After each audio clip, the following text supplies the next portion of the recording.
تلاوت میں ان عیبوں سے بچنا لازم ہے۔ ترعید، مد اور حرکت میں آواز کو ہلانا، مکروہ حرام۔ تنفیش، حرکات کا پورا ادا نہ کرنا، مکروہ۔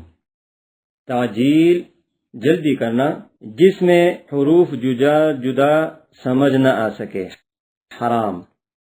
تطنین یعنی گنگنی آواز سے پڑھنا، حرام۔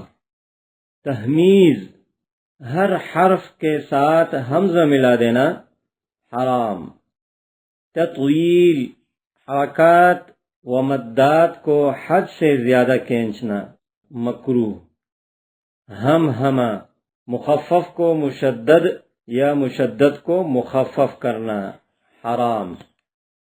زمزمہ، گانے کے طریقے پر پڑھنا، مکروہ تحریمی، اگر تجوید سے باہر ہو تو حرام۔ ترقیص، آواز نچانا، اگر وہ حد تجویز سے باہر ہو تو حرام۔ عنعنہ، حمزہ کو عین کے ساتھ مخلوط کر کے پڑھنا، حرام۔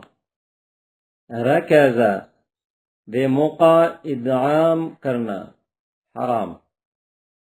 تمضیع، حرفوں کو چبانا، مکروہ۔